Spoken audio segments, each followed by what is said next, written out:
Assalamualaikum warahmatullahi wabarakatuh. Hamdan wa syukran lillah, salatan wa salaman ala rasulillah, amma ba'du. Puji syukur kehadirat Allah subhanahu wa ta'ala. Salawat kita junjungkan keharibaan junjungan Nabi besar Muhammad sallallahu alaihi wasallam.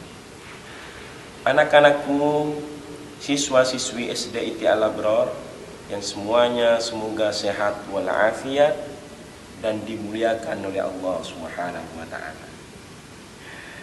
Pada kesempatan kali ini di kultum kali ini Jumat 14 Agustus 2020 saya akan berbicara tentang fadilah membaca Al-Qur'an atau keistimewaan orang yang membaca Al-Qur'an.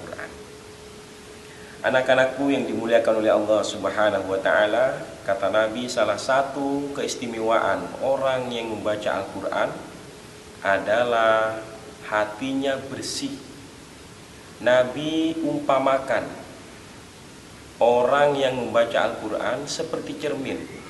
Kalau cermin itu tidak pernah dibersihkan, maka cermin itu akan kotor. Dan kalau cermin itu dibersihkan setiap hari, maka cermin itu akan bersih. Seperti itu juga hati kita. Kalau kita selalu membaca Al-Quran setiap hari, maka hati kita selalu bersih. Kata sahabat, wa ma jila'uha ya Rasul, apa yang bisa membersihkan hati kita ya Rasul? Nabi bilang, qiraatul Quran adalah membaca Al-Quran.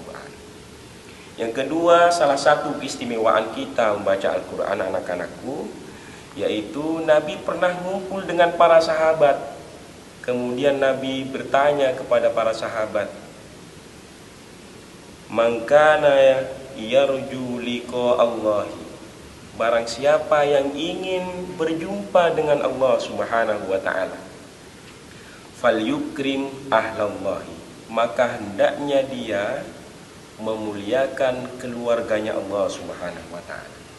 Kemudian para sahabat bertanya kepada Rasul, ya Rasul, hal lillahi azza wa jalla ahlun, apakah Allah Subhanahu wa taala mempunyai keluarga di dunia ini? Nabi bilang, qala na'am, ya, Allah mempunyai keluarga di dunia ini. Bertanya lagi para sahabat, man hum ya Rasulullah, siapa mereka ya Rasul? Betapa mulianya mereka ya Rasul, sampai-sampai diakui menjadi keluarganya Allah Subhanahu wa taala. Kita bisa bayangkan, menjadi keluarga presiden saja, menjadi keluarga pejabat saja, betapa mulianya kita. Apalagi kita menjadi keluarganya Allah Subhanahu wa taala. Apakah kita ingin menjadi keluarganya Allah Subhanahu wa taala? Mari simak hadis Nabi besar Muhammad sallallahu alaihi wasallam. Man hum ya Rasulullah, siapa mereka ya Rasul? Kata para sahabat. Nabi bilang, qala ahlullahi fid dunya alladzina yaqra'una al-Qur'an. Keluarganya Allah di dunia ini adalah orang yang membaca Al-Qur'an. Seyogianya bagi kita semuanya, anak-anakku, untuk membaca Al-Qur'an setiap hari. Karena kita kalau selalu mendawamkan, selalu membaca Al-Quran di kehidupan kita setiap hari, maka kata Nabi, kita dianggap menjadi keluarganya Allah Subhanahu wa ta'ala. Nabi kemudian melanjutkan, alaman akramahum faqad akramahullahu wa a'qahul jannah. Barang siapa yang memuliakan orang yang membaca Al-Quran, orang yang mengajar Al-Quran, maka dia akan dimuliakan oleh Allah Subhanahu wa ta'ala, wa a'tahul jannah, dan Allah akan memberinya syurga untuknya. Wa ma ahanahum faqad ahanahullah wa adkhalahun nar. Barang siapa yang membenci orang yang membaca Al-Quran, barang siapa yang memusuhi orang yang mengajar Al-Quran, faqad ahanallah, Allah membencinya, wa adkhalahun nar, dan Allah akan memasukkan dia ke dalam nerakanya Allah Subhanahu wa taala. Jadi yang kedua, fadilah atau keistimewaan kita membaca Al-Qur'an adalah kita dijadikan keluarganya Allah Subhanahu wa taala.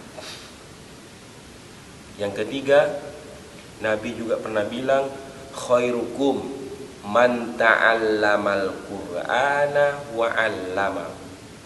Sebaik-baiknya dari kalian adalah orang yang belajar Al-Qur'an dan membaca Al-Qur'an.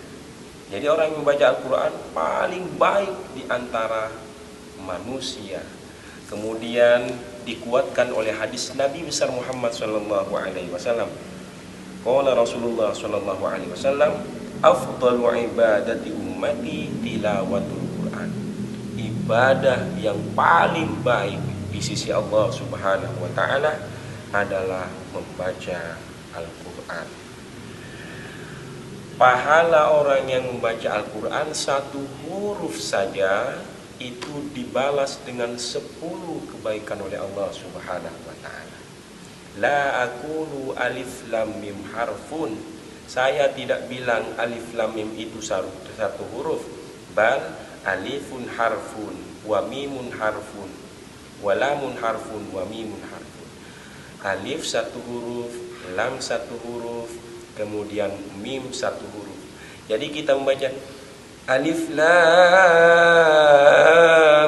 mim, alif lam mim. Itu sudah dibalas oleh Allah Subhanahu wa taala 30 kebaikan buat kita semuanya. Anak-anakku, yang pertama fadilah kita membaca Al-Qur'an, hati kita menjadi bersih. Ketika hati kita menjadi bersih, otak kita juga akan cerdas. Yang kedua, fadilah kita membaca Al-Qur'an adalah dianggap menjadi keluarganya Allah Subhanahu wa taala. Dan yang ketiga, salah satu fadilah atau keistimewaan kita membaca Al-Qur'an, kita dianggap menjadi orang yang paling baik di sisi Allah Subhanahu wa taala. Dan yang keempat, fadilah kita membaca Al-Qur'an, satu huruf saja kita baca Al-Qur'an akan dibalas oleh Allah 10 kebaikan. Itulah yang bisa saya sampaikan. Apabila ada tutur kata yang salah, mohon dimaafkan. Akhiran lan aqulan ihdinas siratal mustaqim. Wassalamualaikum warahmatullahi wabarakatuh.